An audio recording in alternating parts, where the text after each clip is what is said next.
Hello again. Did you have a good week? I'm back. You're back.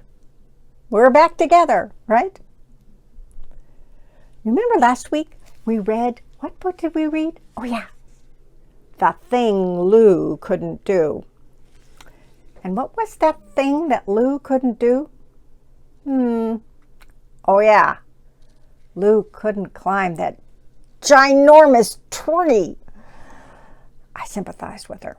And she was more than a little bit afraid, wasn't she? I think that was part of it. It was like, I don't want to go up there, and I don't know how I'm going to do it, right?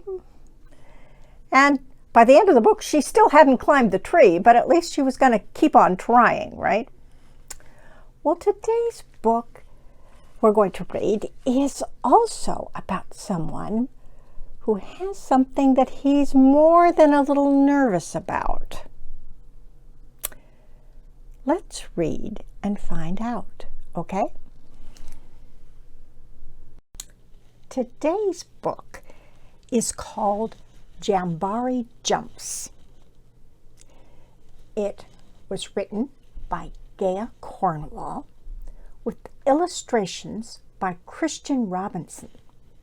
And this is the third book that we have read that has pictures by Christian.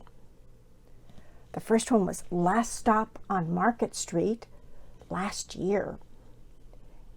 And just a couple weeks ago, Carmela, Full of Wishes.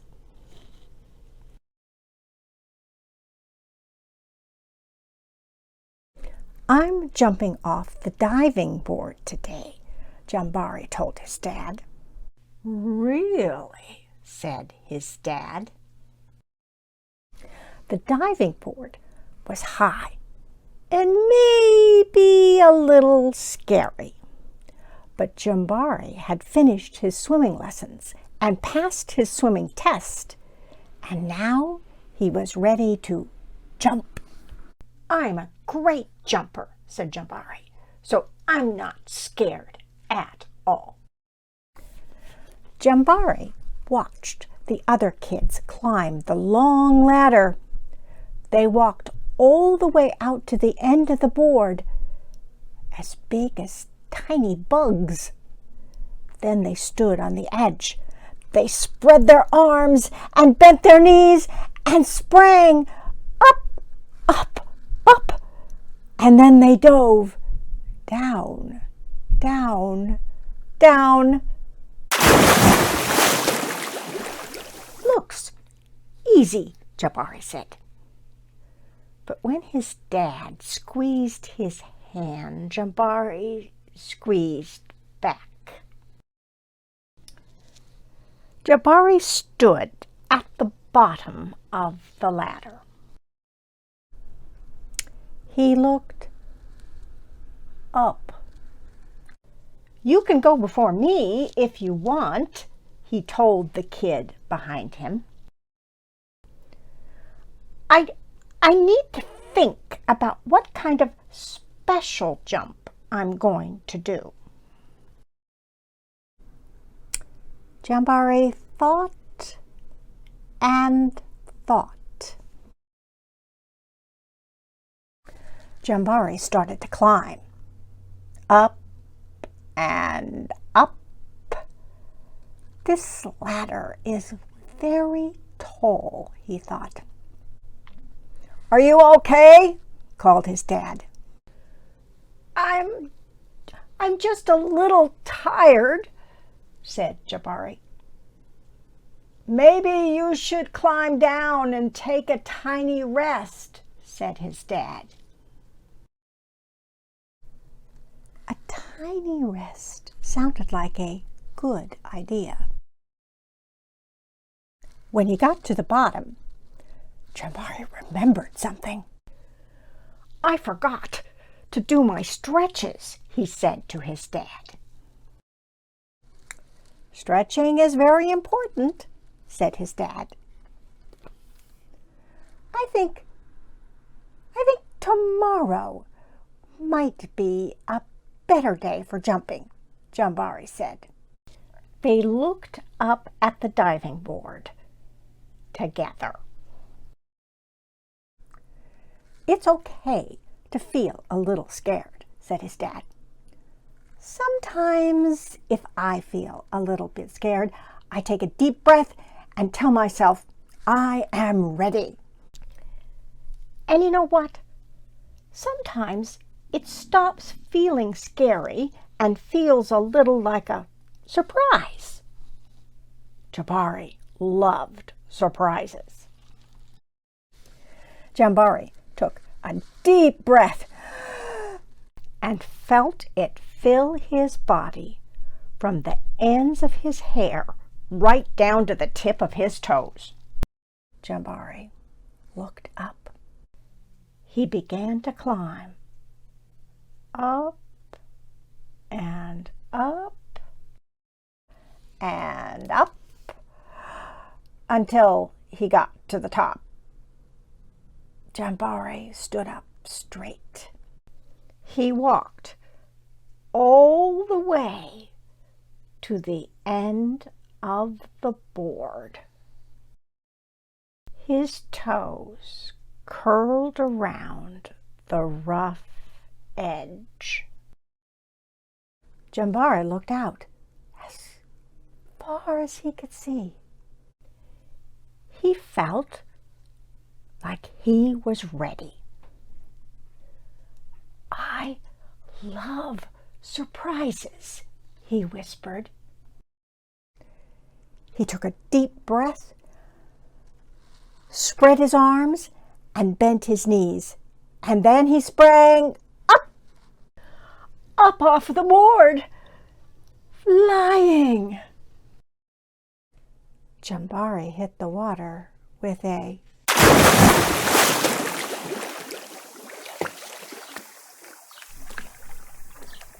down, down, down he went, and then back up.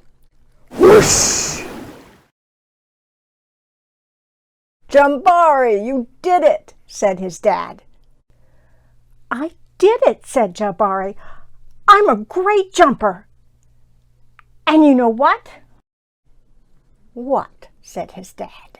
"Surprise double backflip is next."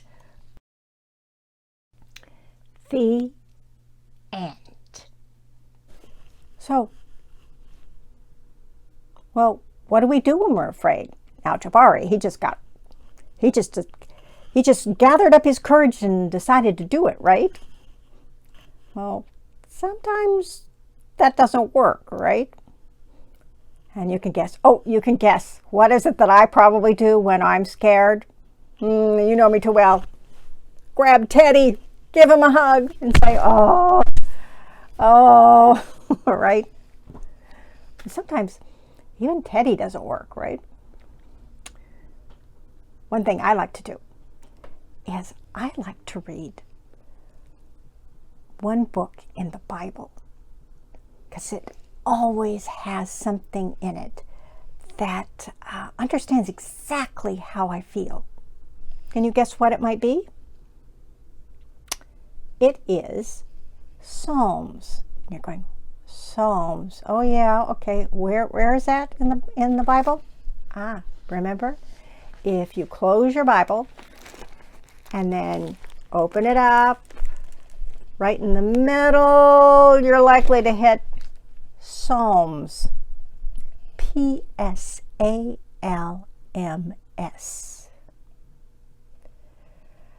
The P is silent. And you're going, okay, I thought these were poems. Well, yeah, if you read them, yeah, they're written out. They kind of look like poems, right? But they were also songs. Yes, to be sung in the temple. And you can even see in the headings of each one, there's 150 of them. And they mention sometimes the instruments for strings, for flutes, for the oboe and harp, or something called the octochord, whatever that is. I have no idea.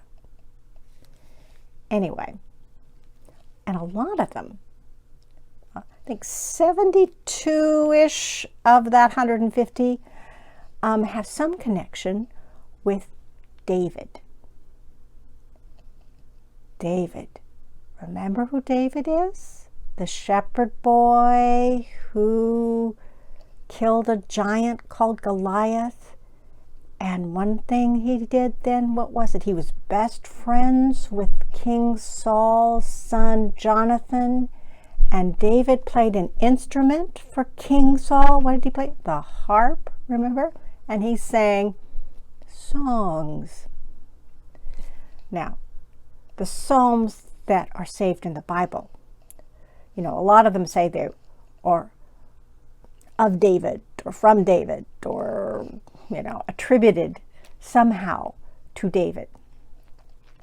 We don't know for sure, how many of them were actually written by David. But we trust that there's a connection, between King David, and these verses and poems.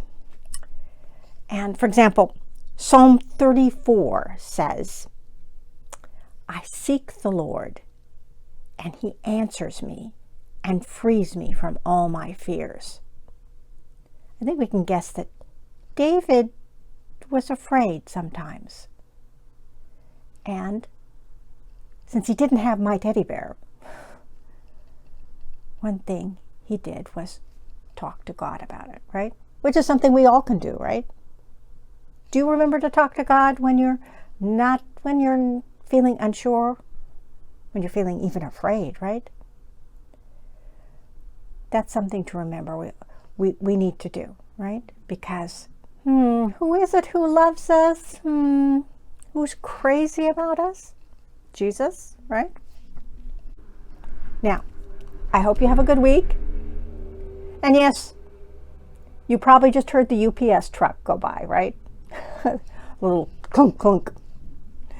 So, I don't have a wonderful, quiet studio to record these videos in. So you have to put up with the man upstairs and his dogs sometimes, or the TV going on, or the UPS truck.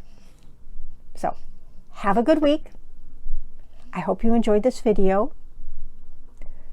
And I'll see you next week. Okay? Bye-bye.